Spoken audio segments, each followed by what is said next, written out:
conceito de estratégia, em grego, stratégia, em latim, stratégie, em francês, stratégie. O senhor está anotando? Xadrez Corporativo.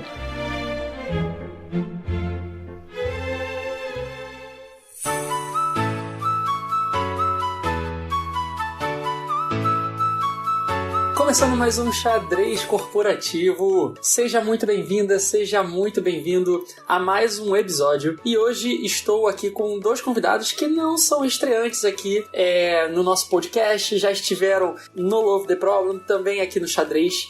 E eu já quero começar apresentando eles aqui, porque hoje a gente vai falar de um assunto que é um assunto inédito na história do nosso podcast. A gente vai falar sobre a mentalidade do investidor, da investidora, e como que essa mentalidade ela pode ajudar você nos seus desafios dentro do xadrez corporativo. Então, eu já quero começar dando as boas-vindas a ele, que está sempre aqui no nosso podcast, no Xadrez Corporativo. CFC, seja muito bem-vindo à casa que já é sua, né? Fala, galera, beleza? Guga hoje nas carrapetas aqui, ó, tomando conta do estúdio, gostei, hein? Que isso. E o assunto é quente, mas o convidado é muito melhor que eu. O outro convidado é muito melhor que eu, tenho certeza para falar desse tema. E quantas pessoas, já vou aproveitar, Guga, aqui o gancho para já ir introduzindo o convidado. Quantas pessoas você que está ouvindo conhece que já fizeram 2 IPOs na vida? Pois é, o convidado hoje já fez. Lide com isso aí. Então acho que o cara sabe falar de mentalidade investidora, desses desafios aí. É só para botar a régua bem facinha para ele, né, Guga? Então, vambora. Olha aí, já setando as expectativas lá em cima, mas expectativas mais do que bem setadas, porque realmente o Rafa, quando tá aqui, traz muito conteúdo bom. Então, Rafa Duzzi, Head de Produtos na DXA Invest, seja muito bem-vindo ao Xadrez Corporativo. Fala aí, Guga. Fala aí, CFC. Nossa, vai ser difícil atender essas expectativas aí, hein? Vai ser um prazer falar com vocês de novo. Foi muito legal falar da outra vez sobre branding e agora no Xadrez Corporativo falar um pouco sobre a mentalidade do investidor, né? Como isso impacta no nosso dia a dia no Xadrez Corporativo. Só um adendo, né? Esses 2 IPOs eu trabalhei como um colaborador, né? E não necessariamente a pessoa que teve ali a bolada da grana, né? Mas enfim, realmente foi uma experiência bem única. Vai ser legal compartilhar um pouquinho hoje com vocês. Maravilha! Então eu sou o Guga Moser, Product Expert aqui na K21 e vou estar hoje aqui então nesse xadrez com esses convidados super especiais. Então coloca o seu fone de ouvido aí, aumenta o som, relaxa e vambora que tá começando o nosso xadrez.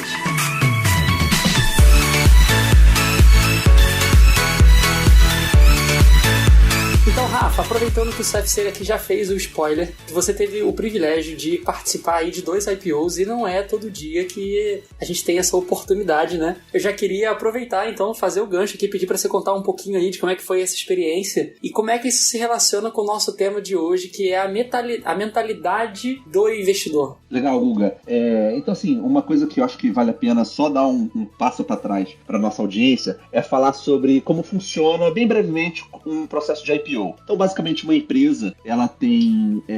primeiro estudo, ela está querendo receber investimento e ela, claramente, tem um bom negócio que é atraente para investidores.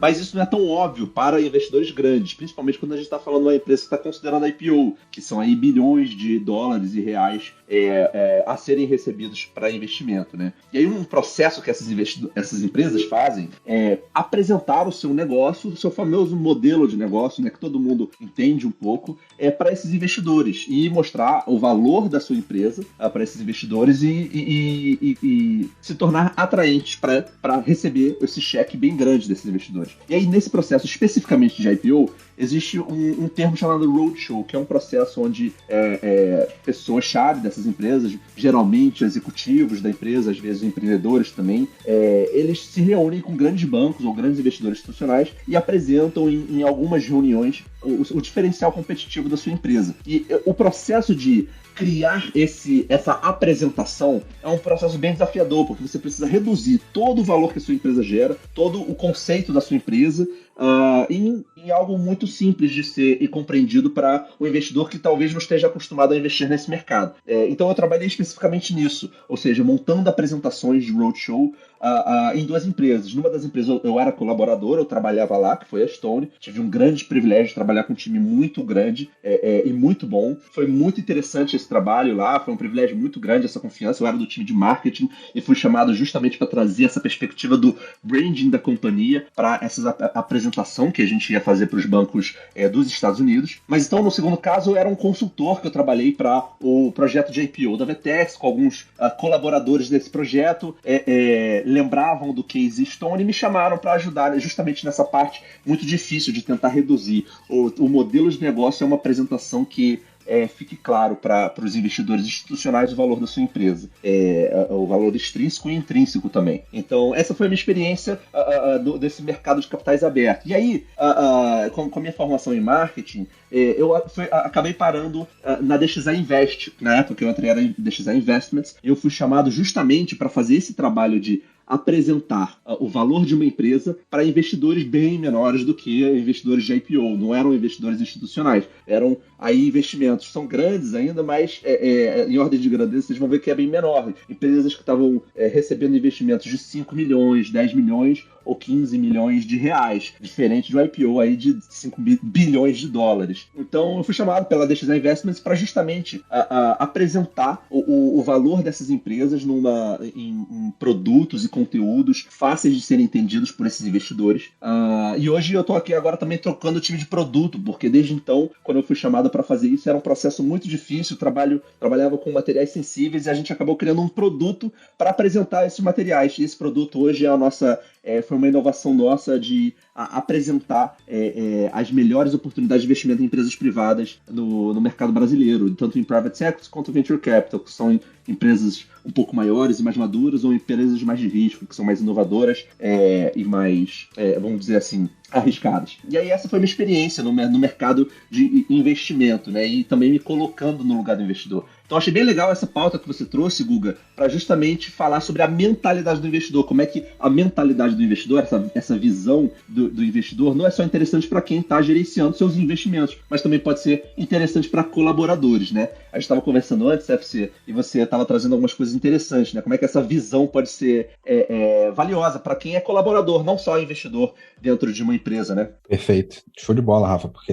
acho que é bem importante isso. Tem uma coisa assim de ser empreendedor, visão de dono, tem várias variantes que no fundo quer dizer a mesma coisa, né? E muita gente acaba colocando como, então esse negócio de empreender, etc, não quero, eu quero ser funcionário, eu sou funcionário, sou gerente aqui, e aí eu não tenho que aprender nada sobre isso. E é uma visão meio míope, talvez, né? Uma visão meio mesquinha, pensando muito no seu umbigo, porque no final do dia você recebe um salário num cargo de liderança, deve ter um porquê, certo? E ser empreendedor nesse cargo, nessa função que você está exercitando aí hoje, faz parte, né? Então, acho que compreendo e gosto muito do tema aqui, porque eu acho que tem muita oportunidade. Se não servir para ninguém, serve pelo menos para você mesmo, né? Se não servir para a empresa, no caso, que você está trabalhando, serve para você mesmo, né? Super empolgado aqui com o tema, valeu pelo convite, Guga. Maravilha. Você trouxe, Rafa, muito da sua experiência em conseguir traduzir o valor que a empresa gera, né, o seu modelo de negócio, para colocar isso numa apresentação, para conseguir angariar fundos, né, investimentos para o seu negócio. Trazendo numa perspectiva aqui para o dia a dia dentro das empresas, e principalmente quando a gente está falando de líderes, qual que é a importância? O que você aprendeu nesse meio do caminho, montando essas apresentações, que você leva hoje com você e que você está usando aí dentro da DXA e que você acredita que é muito importante para as lideranças que estão liderando os seus times, seus produtos dentro da empresa, conseguirem ter essa percepção e de alguma forma conseguir comunicar isso também, o valor que elas geram de forma clara. Excelente ponto, Guga, boa pergunta. Não vou falar só o que eu acho, mas também o que uma grande empresa investidora, né, um grande fundo de investimentos em empresas inovadoras, a Sequoia Capital, Não sei se todo mundo que está ouvindo a gente está familiarizado com esse mercado de investimentos em startups ou empresas privadas, né, fora da bolsa, mas a própria Sequoia, ela fala o que é um business plan ideal ou uma apresentação de business plan ideal. Falar na apresentação pode soar estranho, porque pode só parecer como um mero PPT, né? É só um PPT, então, que a gente apresenta para outras pessoas. Mas, para pensar, uma empresa como a Sequoia Capital, se eu não me engano, da última vez que eu vi, eles estudam seriamente 6 mil empresas no ano para escolher ali 20. Isso na época que eles publicaram esses textos. Ou seja, em pouco tempo ele tem que entender como aquela empresa é valiosa, como aquela empresa, ao receber investimento, vai retornar vai ter um retorno bem alto com esse investimento de capital nessa empresa. Então, em poucos instantes, você tem que falar todas as melhores partes da empresa. E você que é um colaborador dentro da empresa, é excelente que você tenha todos esses pitch points, né? Que pode parecer que é só uma coisa superficial de apresentação, mas tem muita profundidade ali que foi sintetizado e simplificado com o objetivo de levantar capital, né? E aí a própria Sequoia fala que você falar sobre a visão da empresa, ou o modelo de negócio, ou o pricing da sua empresa, a estratégia de precificação, o roadmap de desenvolvimento que a sua empresa está atuando, a lista dos seus competidores. Veja, eu estou falando de várias coisas que um administrador de empresa, ele sabe que ele precisa ter, né? Mas às vezes no dia a dia você pode acabar esquecendo de focar muito no seu escopo e acabar não entendendo que você faz parte de um todo. E você entendendo o que é necessário para esse todo ser bem sucedido, você consegue entender inclusive o quão estratégico ou não é a sua área que você está atuando e o quanto valor você está gerando ou não para sua empresa. E eu, assim, pelo menos eu sempre avaliei em todos os lugares que eu trabalhei, o que eu estava gerando valor era de fato algo novo, né? E aí, até para referenciar aqui um autor, eu acho que vai ter aí umas descrições, né, de livros, pra gente poder, uma descrição do podcast, perdão, pra gente botar livros e links para recomendar.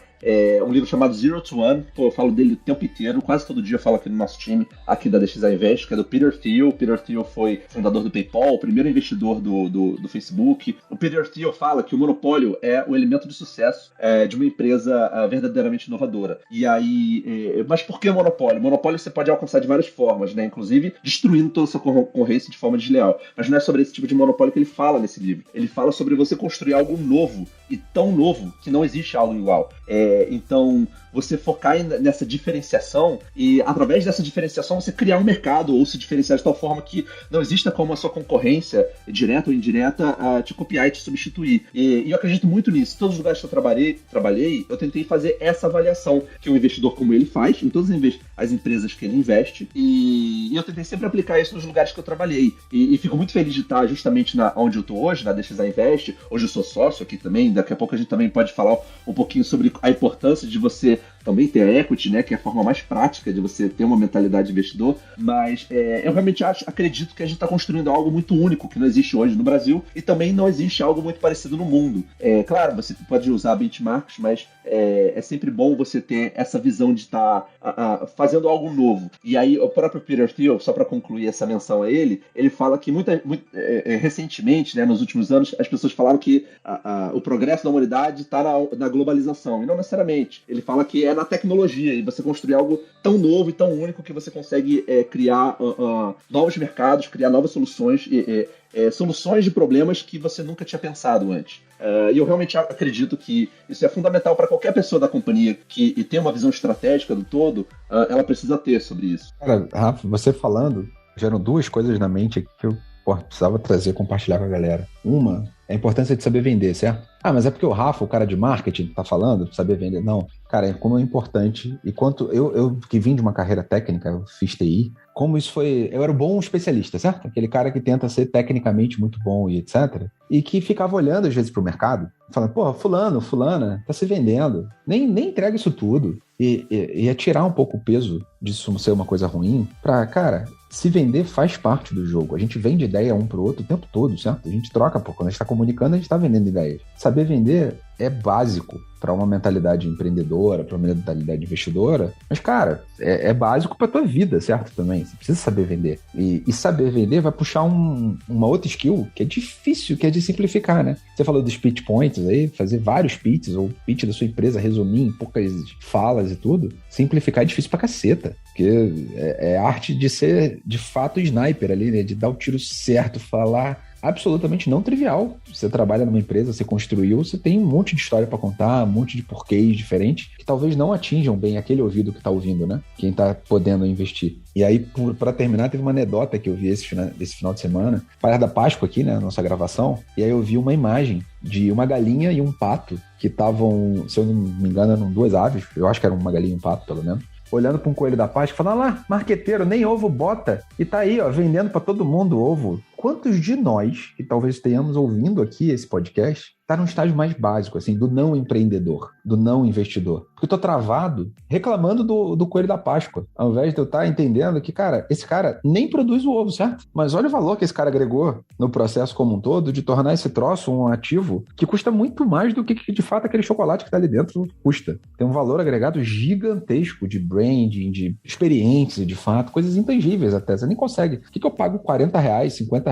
numa porcaria de um ovo de Páscoa? E ele entregou. Então, um exemplo bem idiota, mas que me fez refletir nessa imagem, aquelas imagenzinhas de LinkedIn, né, que rodam por aí, e que para mim foi muito provocativa, acho que é o termo aqui. Então me fez pensar assim, como ele conseguiu embalar bem. Eu ouvindo vocês falando um pouquinho sobre a importância da gente saber entender o valor que a gente está gerando e a importância da gente conseguir comunicar isso de forma clara, né? A gente construir narrativas onde a gente consegue comunicar, às vezes, para dentro, que é super importante, mas também para fora, né, para o nosso cliente, para os nossos times. E aí aqui na K21 a gente fala muito sobre uma habilidade muito importante que a gente precisa ter, e eu acho que vale principalmente para líderes dentro de organizações, que é a capacidade de ler cenários e transformar essa leitura de cenários em narrativas que conectem as pessoas e que consigam engajar as pessoas em cima de uma estratégia. E vocês trazendo aqui sobre a importância que tem na mentalidade de um investidor de conseguir fazer isso, né? Ele conectar o modelo de negócio dele numa narrativa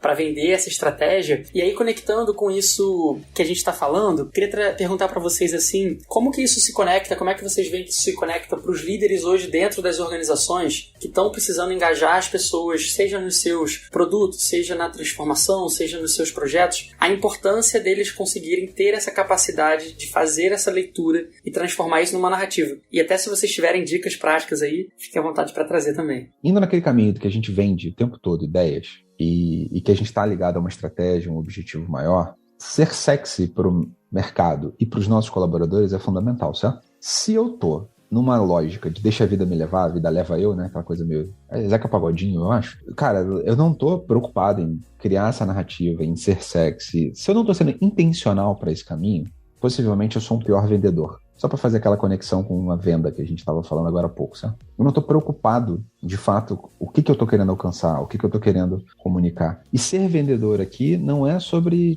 contar uma coisa que seja mentirosa, ou ser uma coisa que eu não acredito. Pelo contrário, é parte dos valores. As melhores empresas aí, Rafa, eu quero até te ouvir, né? Hoje trabalhando como investe. Uma das coisas que é avaliado, certo? É a autenticidade, é uma coisa que, de fato, a gente está praticando aquilo que a gente acredita, os valores, porque senão esse ativo ele se destrói rápido, certo? Se eu estiver fazendo uma coisa que não faz muito sentido ali, você claramente vê que não conecta, não é verdadeiro. Logo, eu não vou acreditar naquele investidor ali, não vou investir naquele cara, na verdade, naquele empreendedor. Então, manter a autenticidade e ter uma preocupação em ser intencional no que você está querendo construir, conectar isso com a estratégia, fazer algo a mais, para mim é fundamental ali no dia a dia. Só que várias vezes eu tô como um médio gestor dentro da empresa. Aí eu fico ouvindo esse papo de empreendedor, eu faço o que meu chefe manda. Eu tô em degraus muito abaixo, certo? Eu tenho aquele sonho de empreender e eu nunca fui, porque nem dentro de casa eu empreendo na empresa que eu tô hoje. Então, a minha dica, se eu posso aqui conectar, Guga, você já está sendo intencional? Você já está fazendo isso de maneira explícita, conectando? Está fazendo com verdade aquilo que você acredita? Se nem esse primeiro passo você está dando, eu vejo de vez em quando, eu já tive alguns amigos empreendedores que faliram miseravelmente, porque foram do 8 para 80. Eles nem eram, eles estavam só como funcionários mesmo, aquele bem batedor de cartão e etc. Largaram tudo para tentar dar um 180 na vida e empreender e etc.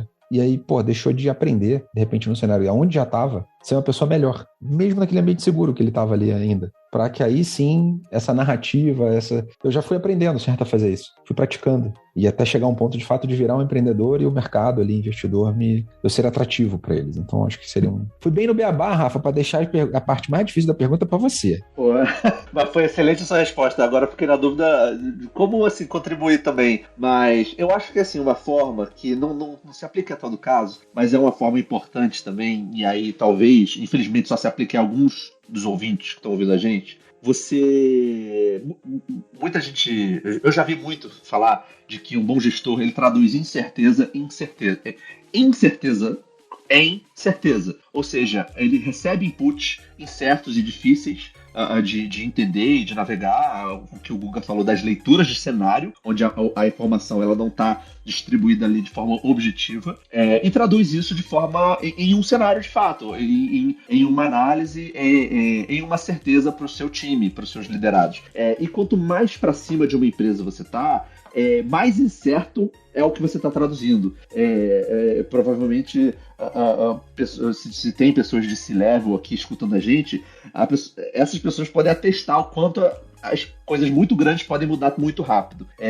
E é muito necessário essa capacidade de traduzir em certeza as diretrizes para os seus liderados, né? Uma das formas de você trazer certeza para os seus liderados, que, como eu falei, não se aplica a todos, é você deixar claro como se tornar um investidor de fato numa empresa. Ou seja, como você ter equity. Isso é um assunto que em muita empresa, talvez na maioria esmagadora das empresas, é algo totalmente desestruturado ou totalmente informal, que não é uma certeza, como eu estava falando. Mas se você, como gestor, entender que na sua posição e no seu time especificamente, isso é uma coisa que faz sentido, você trazer essa iniciativa para a empresa de tentar ajudar a estruturar esse processo de oferecer equity para você, seus pares e seus liderados, pode ser muito interessante e pode garantir que essa visão de investidor seja de fato implementada na cabeça dos colaboradores, que é muito bom, porque ao você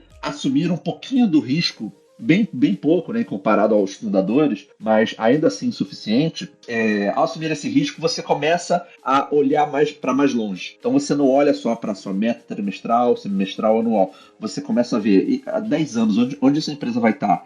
Daqui a 10 anos pode ser um cenário longo para algumas pessoas, mas 5 anos, onde é que essa empresa vai estar chegando? Eu quero estar andando com ela. Se eu me sacrificar aqui fazendo uma coisa que eu posso achar que é chato ou desinteressante, mas que lá na frente, ainda bem que eu vou ter feito isso agora, talvez estruturar um processo, desenhar algum processo específico.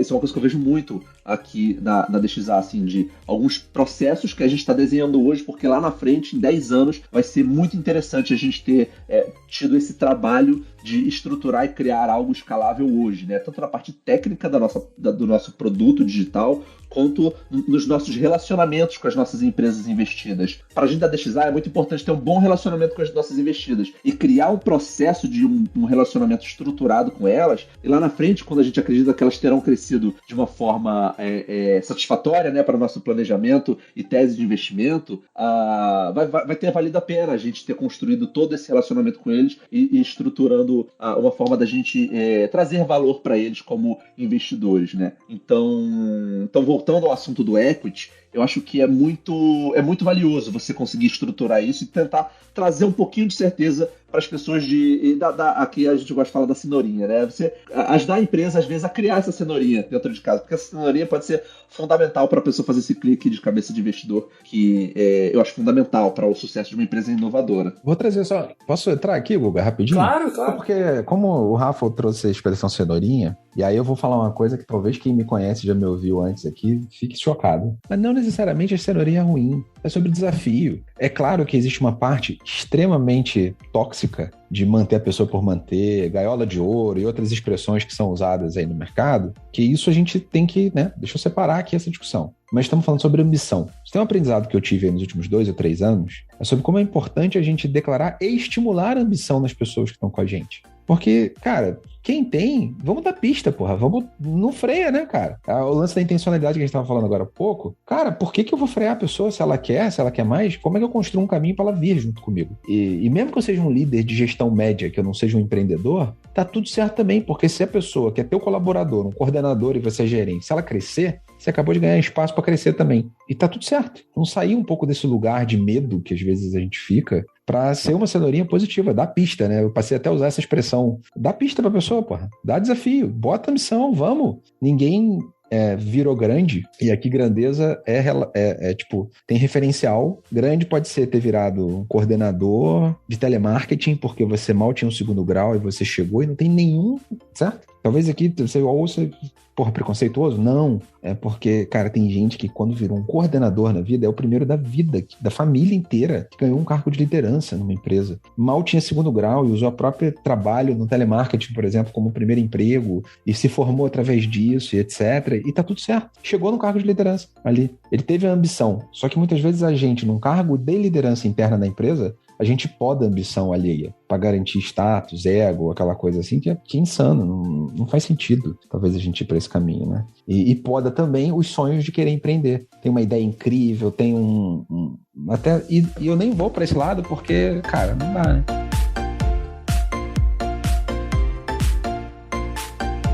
Foi muito legal, Rafa, você puxar esse ponto do equity, e aí você começou a trazer, né, o lado, as perspectivas que a gente pode ter, né, tipo, de usar isso de uma forma positiva, mas que isso também pode ser usado de uma forma não tão boa, né, pra gente prender as pessoas e tudo mais. Mas eu acho que ter esse olhar da ambição e até entender, né, tipo, como é que eu faço pra participar de algo que crescendo, eu também cresço junto, né, que é algo que se tornar grande, né, mais impactante, eu também gero impacto junto, assim. E aí eu queria trazer essa questão do equity justamente sobre essa perspectiva de engajar mais as pessoas e se tornar mais atrativo também para jovens potenciais, para pessoas excepcionais no que fazem, que muitas das vezes não estão à procura simplesmente de remuneração, né? A gente sabe que hoje em dia a expectativa, né, das pessoas vão muito além. E aí eu queria trazer essa discussão aqui para a mesa. Como é que vocês enxergam que o equity, de uma forma positiva,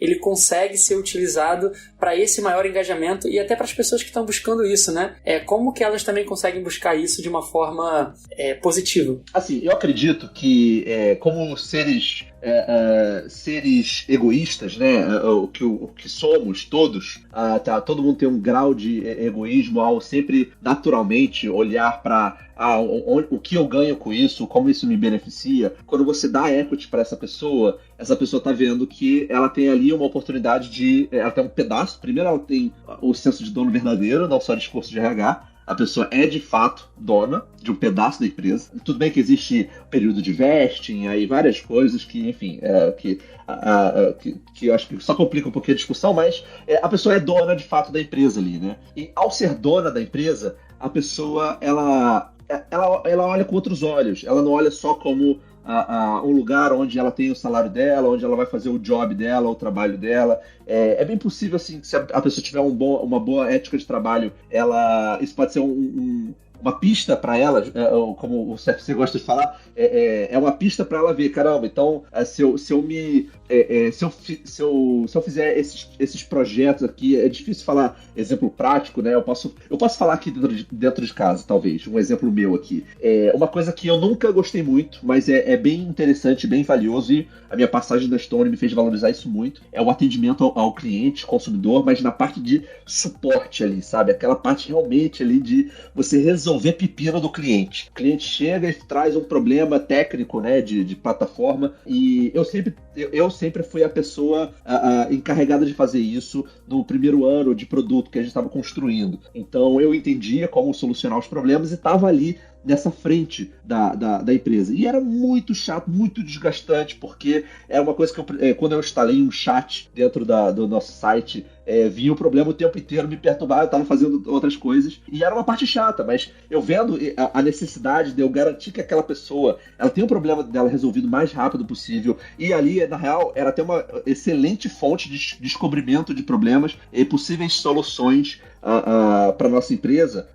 Foi uma coisa que foi um processo muito difícil, chato, que no início eu não gostava muito, mas depois eu fui ver como é que aquilo podia trazer no longo prazo um resultado muito interessante. Aí até trouxe uma pessoa para trabalhar comigo para ficar mais dedicada, mais full time nisso. Capacitei essa pessoa para poder ser capaz de resolver os problemas de fato do cliente, mas ali eu estava fazendo uma coisa que muita gente provavelmente ia ver. Ai, nossa, saque é um saco, não quero fazer papel de teleatendimento ou de resolver problema, eu quero mais fazer o meu trabalho e entregar aqui. Mas eu via muito valor ali, porque resolvendo um problema rápido, eu poderia estar garantindo que um cliente não fosse um detrator. E não só isso, eu poderia estar ali abrindo uma oportunidade para entender melhor sobre como eu posso solucionar falhas no nosso produto, mas também potenciais do nosso produto, né? Então, ali eu estava conseguindo até converter pessoas que podiam estar numa situação de insatisfação e frustração com a nossa plataforma, o nosso produto da parte digital, e mostrando para ela que existe um time dedicado para ela e interessado em garantir o sucesso dela. Então, esse é um exemplo prático meu, bem pessoal, que mostra como é que a minha visão de sócio, de ser o dono daquilo também, me fez valorizar esse trabalho que muita gente pode achar chato, né? E aí chato porque era fora do meu escopo, totalmente fora. Porque antes eu estava, como eu falei, tocando marketing, e aí depois eu me encontrei desenvolvendo um produto bem único, assim, diferente. E hoje eu tenho um time dedicado para isso, um time de vários especialistas muito bons, muito assim, capazes de tocarem o nosso time de produto. Mas essa parte do chat era uma coisa que me incomodava inicialmente. E a cabeça de investidor me fez valorizar isso, e me fez enxergar um valor muito bom e muito poderoso nisso. Recentemente, cara, eu tive algumas experiências com executivos do mercado financeiro, principalmente, que é um mercado super agressivo nessa questão de sociedade, de equity, etc. Certo? Então, empresas de investimentos e tudo, tipo XP, BTGs, etc. da vida, assim. E uma coisa que eu vi com razoável frequência dos fundadores, donos da empresa, sócios da empresa, é uma frase que vai no caminho de, cara, vocês são donos, vocês são tão donos quanto eu disso aqui. Óbvio que estamos falando de percentuais diferentes, mas numa linha de, cara, por que vocês não gostariam de crescer esse negócio? Foi uma ficha que caiu para mim muito legal, assim, porque ela pega as duas pernas. Tanto na perspectiva de quem está cedendo equity, de que ele não está cedendo.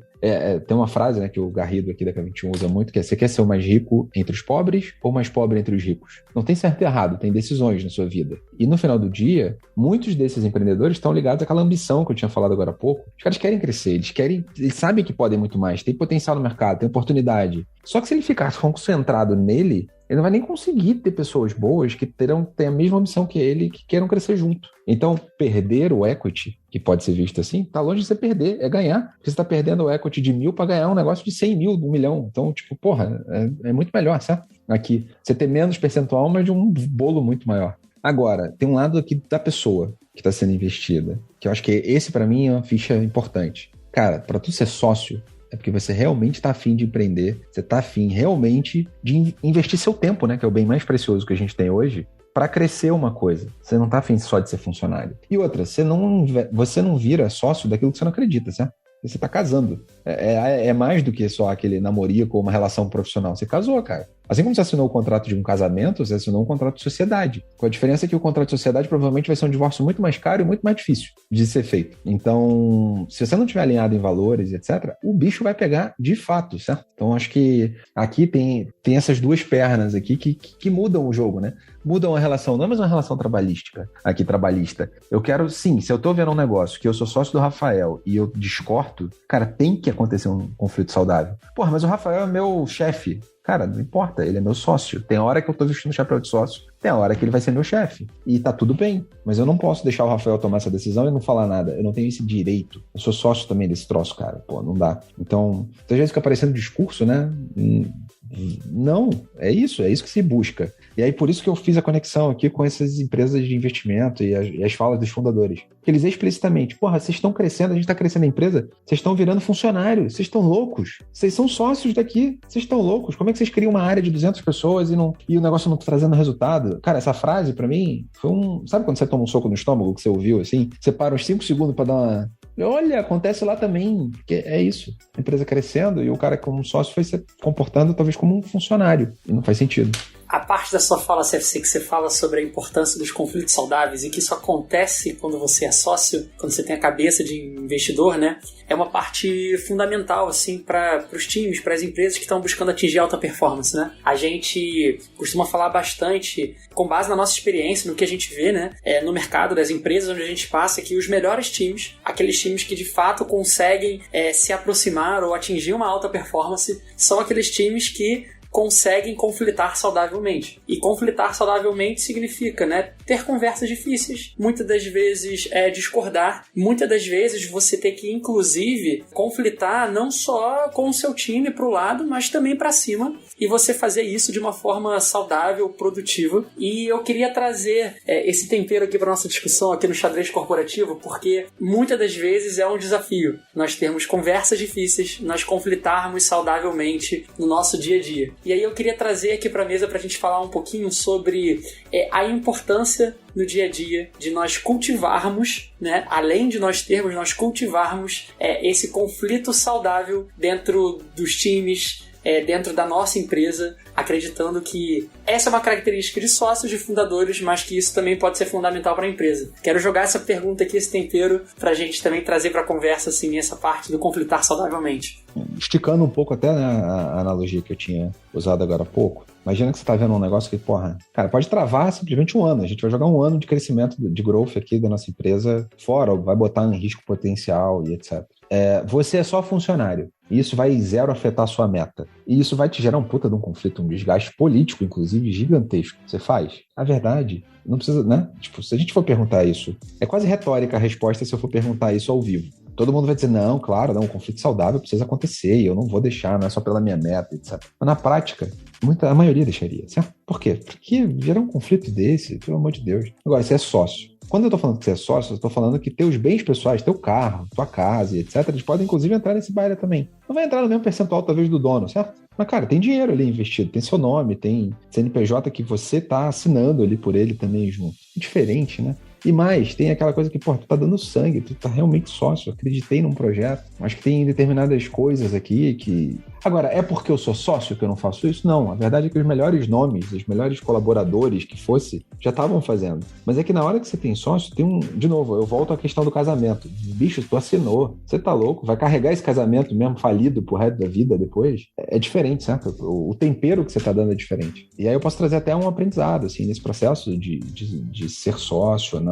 Uma das coisas que eu vivi, não vou falar de ninguém, certo? Aí eu vou trazer, Rafa, na mesma perspectiva que você trouxe. O que é ser sócio na K21, a gente está aprendendo. A gente tem essa lógica também. Mas a gente está aprendendo e a gente sabe o que a gente quer. A gente não sabe como a gente tem que fazer isso da melhor forma possível. Logo, não é um processo fácil aqui, que muitas vezes você estimula, inclusive, uma liderança técnica, que não necessariamente é uma liderança de negócio. Aí começam os conflitos. Mas, eu preciso do técnico, eu quero um sócio como técnico, um técnico como sócio. Quero, mas talvez o conjunto de responsabilidades é diferente de uma liderança de negócio, certo? São dois sócios, mas são papéis e responsabilidades que eu espero deles diferentes, com visões diferentes, complementares, etc. Mas são coisas diferentes e que vão requerer discussões, debates internos diferentes também. Então não tem coisa fácil nesse processo, né? Decisão fácil nesse processo. Mas é um aprendizado constante. E sim, eu acho que eu já errei, por exemplo, nessa questão de equity internamente. Então pronto, eu não estou falando de ninguém, certo? Estou falando de uma experiência minha aqui. Dar equity por dar, porque é moda, é idiotice. Isso eu concordo, em gênero, número e grau. Mas mesmo que você dê de maneira intencional, qual é a responsabilidade que está por trás? Ela ramifica. A gente está falando de alguém que você espera liderar negócio, alguém que espera gestão ou liderança de negócio, alguém que é um especialista que você quer manter. E... será que você não está usando isso só como gaiola de ouro mesmo? Porque isso é idiotice. Aí é rasgar dinheiro mesmo. Tem muito aprendizado aqui, muita coisa para explorar. Rafa, o que mais que você vê por aí? Achei excelente assim, essa contribuição, porque realmente quando você é sócio, discordar é muito bom. Na real, é importante. Você vai estar mais alinhado em falar verdades duras, porque vocês no fundo querem a mesma coisa. Quando você não duas pessoas que não são sócias discordando, elas não necessariamente querem a mesma coisa. Talvez elas querem o sucesso do time dela, o sucesso do orçamento da área dela, o sucesso dos projetos que ela está tocando. Quando você é sócio, é muito mais fácil você estar na mesma página. Então, acho que isso que você colocou é fundamental. E aí, Guga, sobre isso de conversas difíceis, é muito engraçado que depois de terem os eventos de aqui dentro de casa de parceria, né, de fechar as parcerias e os sócios aqui dentro, foi que a gente viu conversas mais difíceis acontecendo. Então, beleza, como é que a gente resolve esses problemas aqui que estão acontecendo? Como é que a gente traz mais transparência para essas outras áreas? E isso foi justamente porque estava todo mundo ainda mais na mesma página. E nas empresas que a gente investe, é justamente uma perspectiva que a gente sempre busca trazer na parte da governança. Ou seja, a gente institui conselhos consultivos nas empresas e garante que essa governança está acontecendo, porque agora a gente é sócio das empresas que a gente está investindo.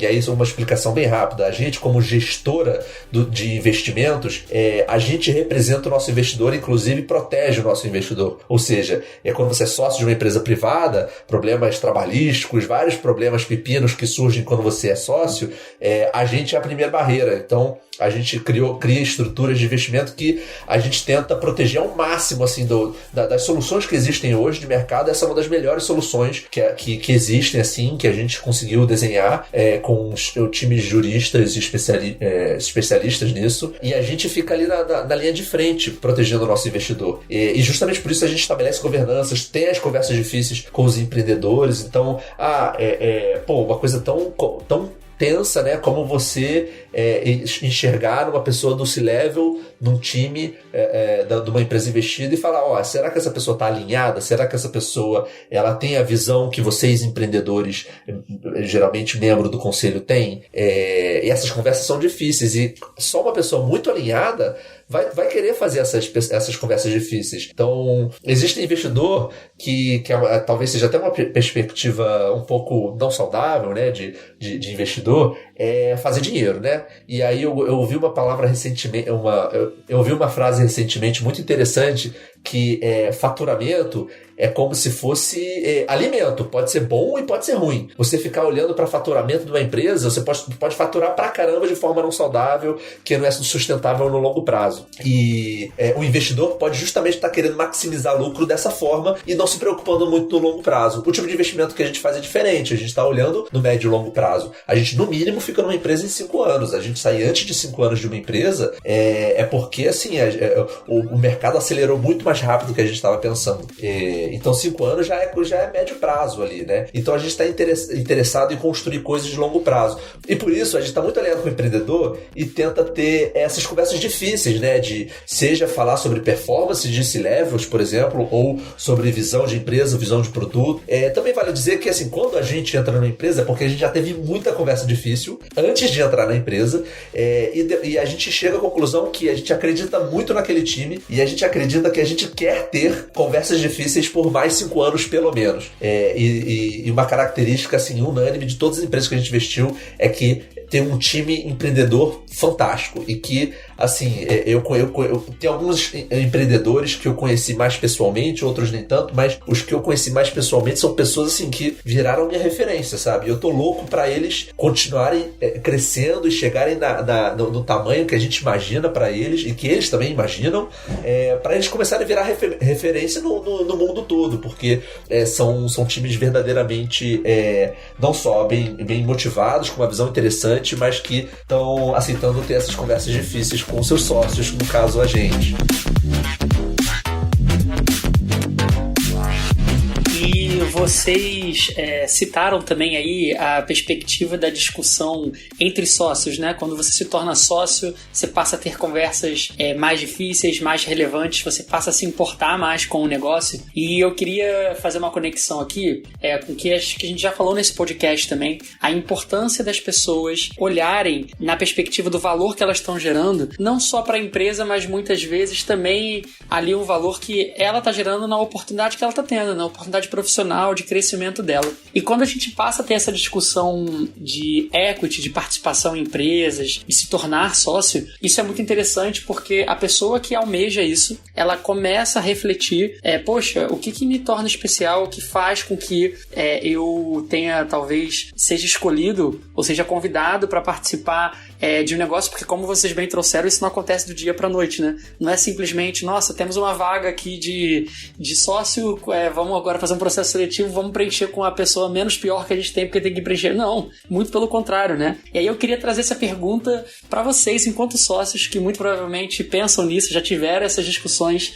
O que vocês diriam para pessoas que têm essa ambição, que não só estão ouvindo esse podcast e se apropriando da mentalidade de investidor, mas que de fato querem se tornarem sócios, de fato querem também ter esse poder de sentar nessa mesa, de poder ter equity na empresa. Eu queria ouvir da perspectiva de vocês. O que vocês olham, o que vocês diriam para essas pessoas dentro das suas organizações que têm essa ambição e que talvez possam extrair aprendizados disso também? Esse menino tá on fire hoje, hein, Rafa? Só vem pergunta cutucada boa. Eu vou começar bem básico. É uma coisa que a gente fala com clientes, mas eu penso muito aqui para dentro de casa. Mas aí, para usar isso, eu vou fazer uma analogia que eu uso com a minha filha. 3 anos, vai fazer 3 anos, e que eu acho que assim, se eu pudesse dar uma única coisa para ela, sabe aquela coisa assim, veio aqui, faça 3 pedidos? Não, se fosse um pedido só, o que eu poderia, pedir para minha filha que ela tivesse? Espírito de melhoria contínua, de verdade. Que no final das contas, eu acho que a melhoria contínua tá muito ligada à ambição, tá? Só para fazer a conexão com o que a gente falou aqui. Mas a melhoria contínua de verdade, sabe? Aquela coisa de régua nunca suficientemente boa, tá sempre querendo puxar mais para cima, porque o resto vem. Se eu tiver isso, o resto vem.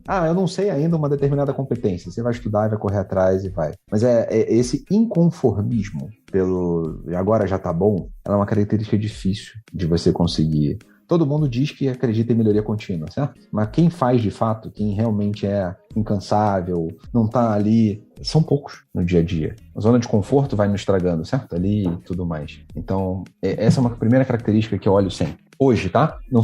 O eu do passado não fazia isso, mas o eu do presente tá mais consciente de que se não é uma pessoa que de fato acredita nessa puxada de régua contínua para cima, não tem esse espírito quase que incessante de melhoria, de querer ser sempre um pouco melhor, dificilmente essa pessoa vai ser ambiciosa. E se ela não vai ser ambiciosa, será que você realmente a quer como sócia? Porque ela pode ser uma âncora, ela pode te jogar ao contrário, certo? E essa é uma reflexão recente por isso, assim, tem coisa de 1-2 anos para cá, e eu tenho usado isso com minha filha, inclusive. Que se eu pudesse ter uma coisa só, era botar sede de querer ser sempre melhor pra ela. Porque aí, o máximo que eu vou ter que fazer é frear, certo? Cara, não se cobra demais porque você tá se matando. Não faz isso contigo. Mas ela vai ligar o motorzinho. E eu vejo que muitas vezes a gente é forjado pro exato oposto disso, certo? Pra andar com o freio de mão puxado. E não ter... Então, naturalmente, você nem sonha empreender, muito menos você sonha investir, porque você está vivendo de freio de mão puxado. Você não quer ser ambicioso, você está cheio de medos.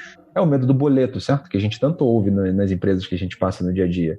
Tem um boleto para pagar. Vai dando um prenúncio de que você está morrendo de medo de fracassar. E faz parte, a verdade é essa. Isso acho que é uma característica, se fosse sintetizar, que eu tenho olhado muito assim, nas pessoas. Até para fazer aquele pré-julgamento, aquele estereótipo que é da vida, todo mundo faz. Que é olhar e estereotipar e falar, essa é uma pessoa que eu confio, que eu acredito que vai, e daí você consegue começar a trabalhar, certo, junto com as pessoas. Então, acho que tá nessa linha de melhoria contínua e para ser ambiciosa. Ser ambicioso é uma palavra que eu não tinha no meu vocabulário, eu abominava. Eu botei ela muito no meu vocabulário mais recente, porque, cara, sem ambição você não faz nada, né? Eu tava morando em São Gonçalo, lá no Rio de Janeiro ainda, numa rua que enchia. Eu não tive família rica para me formar, o que não significa que eu passei necessidade, certo? Ainda bem, graças a Deus, meus pais puderam me prover o melhor de educação que eles podiam. Porém, contudo, todavia, entretanto, numa condição de classe baixa, média baixa, e a ambição me fez, eu não queria determinadas coisas para minha vida que eu vi os meus pais passando um perrengue desgraçado para poder nos dar um pouquinho melhor. E é isso, né? Mas como romper aquele ciclo de pais fortes, filhos fracos? Acho que, só para fechar, porque já que eu comecei falando de filha, porque se eu hoje estou um pouquinho mais bem sucedido, qual é o medo? É que minha próxima geração venha de filhos fracos. Porque não precisou, né? Não teve sede, não teve essa ambição. Como que a gente rompe isso? Minha crença atual tá nessa essência da melhoria contínua inconstante, assim, buscar isso incessantemente. Rafa, é isso. Vai contigo, garoto. Difícil dar sequência para essa resposta, hein? Mas vou tentar. Para um lado, assim, que eu costumo olhar muito, e aí, muito pessoalmente, na minha vida, em toda a minha área, desde, assim, o meu casamento, até na área acadêmica, até na minha vida pessoal, uma coisa que eu sempre fui obcecado em tentar medir, mesmo que fracassando em tentar medir, é medir o valor que eu gero. Então, medir o valor que eu gero em várias coisas, financeiramente, o valor que eu gero, em felicidade para mim e para os outros, em problemas resolvidos, né? Ou a dor do cliente. Então, isso foi uma coisa que eu sempre fui muito obcecado nisso. E assim, conversando internamente, porque querendo ou não, o equity, ele é dado. Ele não é uma coisa que é só conquistado. Ele é dado. Então, uma pessoa precisa ter visto algo. E aqui internamente foi algo que foi visto isso, né? E eu falo, então, de uma perspectiva de fora que foi enxergado. E, assim, eu como uma pessoa que tive a sorte, né, e que tem esse elemento do privilégio de estar onde eu tô, o que eu enxergo em mim foi isso, né? Essa obsessão em tentar medir o valor que eu gero. E aqui dentro de casa e nas empresas que a gente investe também, a gente tenta ver também essas pessoas que sabem exatamente o valor que geram ou o valor que podem gerar e que você consegue medir assim, o resultado que essa pessoa pode trazer. E aí, para referenciar uma pessoa que é uma referência para mim, referenciar uma pessoa que é referência é brabo, né? Mas para referenciar um grande ídolo, assim, para mim, é o Paul Graham, que além de empreendedor, ele também é investidor. Para quem não conhece ele é o fundador do Y Combinator, que é, assim, acredito eu que a maior aceleradora de empresas de todos os tempos. É uma aceleradora que deu a oportunidade de várias empresas muito inovadoras que mudam a realidade que a gente vive hoje, vai continuar mudando a nossa realidade através de tecnologia. Ele fala sobre você ter uma equação que ele fala muito interessante sobre o quanto de equity você deve dar para uma pessoa, que é um cálculo matemático. Então, se você vai dar 5% para uma pessoa e essa pessoa gerar valor para você mais do que esse 5% que você deu para ela, você já está ali num net positive, né? Você já está ali lucrando. E ele até bota uma equação ali de 1 dividido por 1 menos N, sendo esse N a porcentagem da empresa que você está dando. Então, se essa equação ela é positiva dessa pessoa, eu vou botar o artigo aqui também para vocês poderem ler, já está valendo a pena. E aí ele escreve esse artigo principalmente para os empreendedores que querem dar equity ou para um grupo de investidores ou para colaboradores essenciais. E eu acho que isso é fundamental. Então, assim, eu uso ele como referência para essa parte da discussão, porque você sabendo o seu valor e você provando isso para as pessoas que detêm o equity, essa pessoa vai ver, nossa, então é óbvio que eu vou investir em você. E aí, até conectando um pouquinho com o negócio da K21, quando vocês conseguem provar o resultado da consultoria de vocês para uma empresa, o resultado do que vocês conseguem entregar, é muito mais fácil de vocês fecharem um projeto com uma empresa, porque ela vai ver, claro, então eu tendo a K21 aqui dentro de casa, eu sei que a gente vai ter um ROI positivo. Então, tendo um ROI positivo já está fazendo sentido, não importa o valor. E você saber trazer o seu resultado, e eu, nas minhas conversas com o Guga, fora de podcast, ele me fala muito dos cases de vocês e como é que ele tem na ponta da língua assim, os resultados do mês, do bimestre, trimestre, semestre, anual, das iniciativas da K21. Eu fico muito impressionado, assim, que você tendo esses números, é muito mais fácil você justificar o investimento que uma pessoa vai estar fazendo em você, seja investimento de contratar um projeto, seja investimento de vou dar equity para essa pessoa, para ela construir um negócio junto comigo. E muito legal, cara, te ouvir falando isso, porque como ex-funcionário público, né, que sou, minha mãe, né, até hoje reclama, né, porra, você foi ser empreendedor depois de ter sido funcionário público, né, aquela visão bem mãe, né, bem dos pais da gente. O que você está aprendendo, por exemplo, pode ser um valor que você está tanto gerando para si, quanto para o trabalho ali, para o lugar que você está, certo? E pode ser que o ROI em um determinado momento se esgote. Então, ser empreendedor também às vezes, matar um negócio, certo? Ou matar uma iniciativa para seguir o próximo passo, porque você não acredita mais naquilo dali, que é de um desprendimento gigantesco, certo? E do lado de investidor, por quê? Porque o investidor não vai ter o menor pudor de matar, se o ROI não ficou. Então, eu queria muito reforçar aqui, Rafa, aproveitar. Eu acho que tem um aprendizado muito valioso, principalmente quem é mais novo, estiver ouvindo podcast, de repente, super júnior aí na carreira, começando. Quanto mais cedo você aprende que o salário que você ganha, se você for um empregado, um funcionário numa empresa, ou o que você quer construir enquanto empreendedor, ele tá ligado ao valor que você gera, né? O que você multiplica, o valor agregado que você de fato tá fazendo, cara, destrava muita coisa, né? Muita coisa. Porque aí isso não é mais um problema, isso é dado do problema. Você precisa estar olhando para isso e tendo essa maneira consciente. Vai ser muito mais intencional nessa hora. Porra, isso é fantástico. Adorei.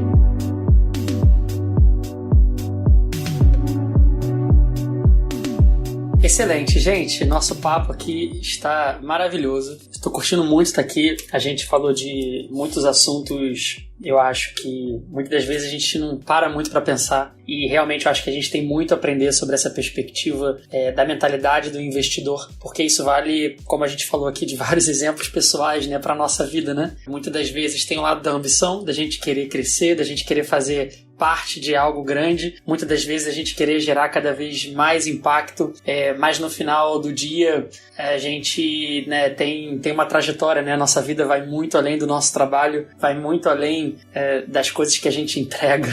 Nossa vida, ela tem vários elementos, e de fato ter essa mentalidade de entender o valor que a gente está gerando, de saber tomar essas decisões, não é nada trivial, não existe receita de bolo, e é por meio de conversas, por meio de interações, por meio da nossa trajetória, ouvindo aos outros, que nós aprendemos, que nós evoluímos, e espero que você que esteja ouvindo a gente aí tenha aprendido bastante aqui no nosso episódio do Xadrez. Indo pro nosso final aqui do podcast, não queria encerrar sem antes CFC e Rafa abrir um espaço aqui pra gente falar das nossas dicas finais, de referências e a mensagem final aqui do podcast. Então, vou passar a bola aí. CFC, se você pudesse deixar uma dica final aqui para quem está ouvindo esse podcast sobre mentalidade de investidor, que dica você daria? Se você também tem algumas referências ainda para deixar, fica à vontade. Boa, Guga. Adorei o papo. Valeu, Rafa. Valeu, Guga aqui.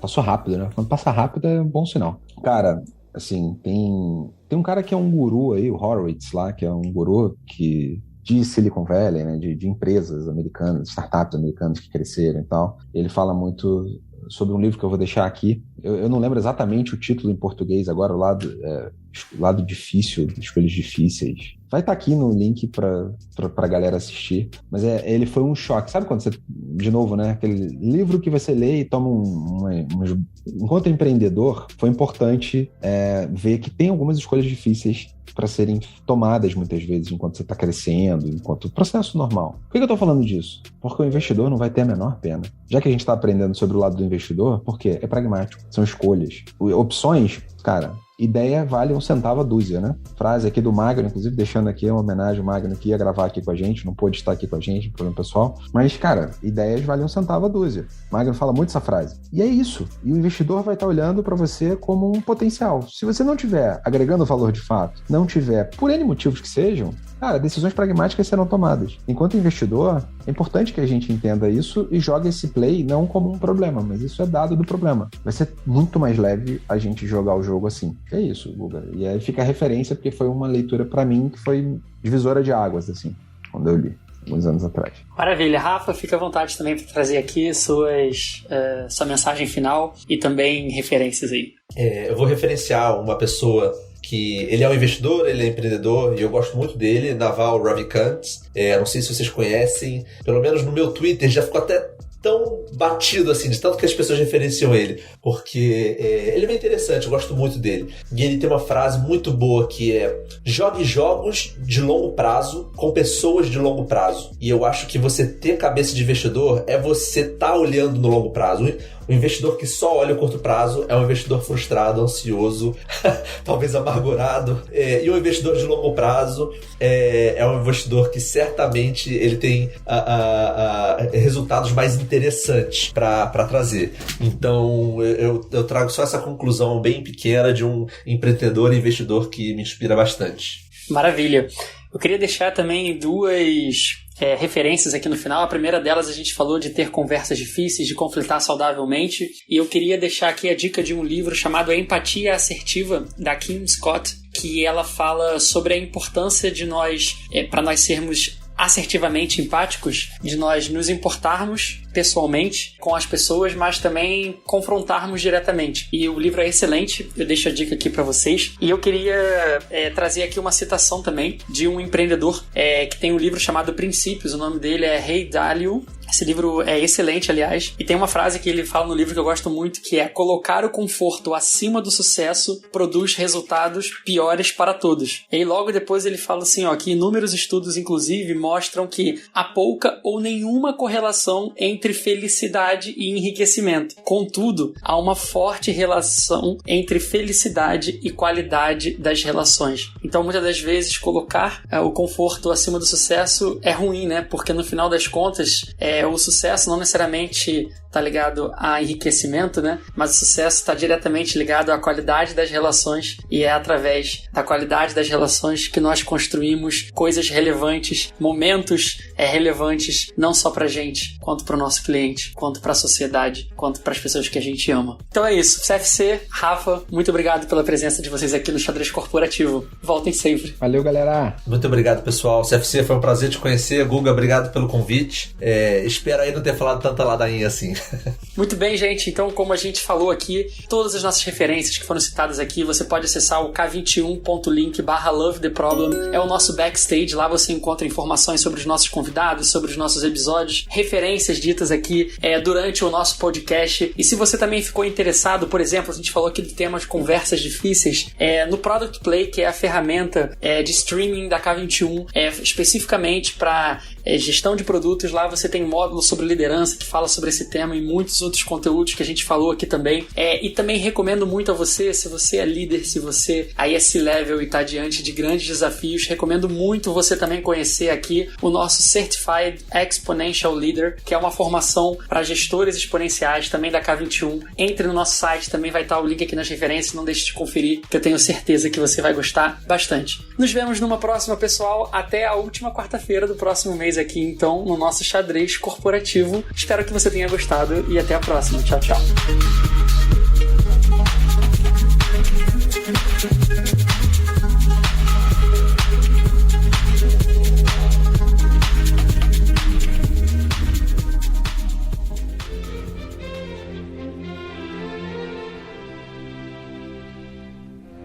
Este foi mais um episódio do Xadrez Corporativo. O podcast alternativo da K21. Se você curtiu, compartilhe e espalhe esse conhecimento por aí. E não esqueça de deixar seu feedback lá no backstage da K21. K21.link. I love the problem. Nos vemos no próximo episódio.